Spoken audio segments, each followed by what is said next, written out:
भूत की कहानी। साल 1950 का ये एक चौंकाने वाला किस्सा रानी बाजार का है। यहाँ राम प्रकाश रहता था, जिसकी बेटी को 5 साल की उम्र में कैंसर हो गया। कई डॉक्टरों को दिखाने और इलाज कराने पर भी उसमें किसी तरह का सुधार नजर नहीं आया। होते होते एक रात कैंसर ने उसकी जान ले ली। उस बच्ची की जान रात को करीब 1 बजे गई थी। उसी रात को पास के ही एक गांव की महिला मोहिनी को एक ट्रक ने टक्कर मार दी थी। मोहिनी के परिवार वालों ने पूरी विधि के साथ उसे अंतिम विदाई दी। अब बच्ची के परिवार वाले भी उसे दफनाने के लिए जंगल की तरफ निकले। जंगल जाते समय अचानक से उस लड़की के शरीर में हलचल हुई। सभी हैरान हो गए कि मृत लड़की का शरीर कैसे हिल रहा है। थोड़ी ही देर में लड़की जिंदा हो गई और उसके परिवार वाले खुशी खुशी उसे अपने साथ घर ले आए। किसी को इस बात की भनक नहीं थी कि उस लड़की के अंदर उसी रात ट्रक से टकराने वाली मोहिनी की आत्मा घुस गई थी। बच्ची जब से मौत से लौटकर आई थी, तब से ही उदास और चुपचाप एक कोने में बैठी रहती थी। एक दिन उसकी माँ ने उसे खुद अपने हाथों से खाना खिलाया और मामा के घर लेकर जाने की बात कही। खाना खिलाकर उसे अच्छे से तैयार करके वो उसे अपने मायके ले गई। रास्ते में वो बच्ची जैसे ही उस ट्रक के हादसे वाली जगह पहुंची तो उसने अपनी माँ को कहा कि मेरा गांव इधर है। माँ ने उसकी बातों पर बिल्कुल गौर नहीं किया और उस बात को हंसी में टाल दिया।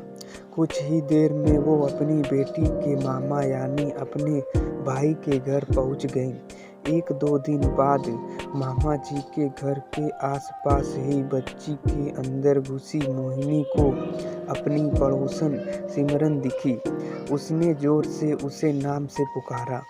सिमरन ने पलट कर देखा तो एक छोटी बच्ची थी। उसे बड़ी हैरानी हुई कि इस लड़की को मेरा नाम कैसे पता है। तभी मोहिनी ने अपने साथ बीती सारी बातें उसे बता दी।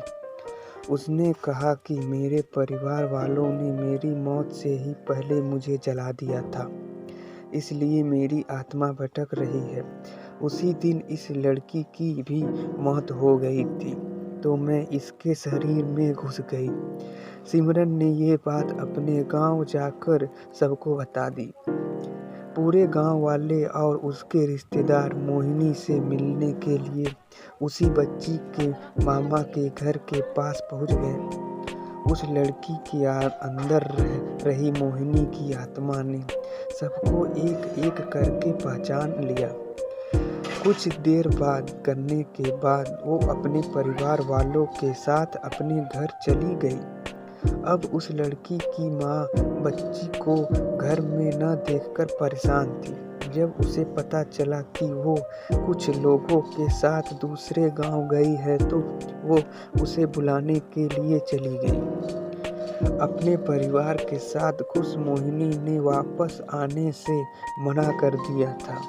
पास के ही लोगों ने उसे समझाया कि तुम दोनों परिवार के साथ रहना चाहिए, इससे सभी को खुशी मिलेगी।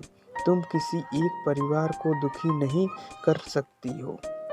इस बात को सुनने के बाद लड़की के शरीर में रह रही मोहिनी अपने माँ के साथ वापस आने के लिए राजी हो गई। अब वो दोनों परिवारों के साथ खुशी खुशी रहने लगी। कहानी से सीख, जल्दबाजी में किया गया कार्य अधूरा रह जाता है, इसलिए कोई भी कार्य करने से पहले उसे अच्छे से देख परख लेना चाहिए। दोस्तों, ये कहानी आपको कैसी लगी कमेंट बॉक्स में ज़रूर बताएं और ऐसे ही कहानी के लिए चैनल को सब्सक्राइब और फॉलो ज़रूर करें। धन्यवाद।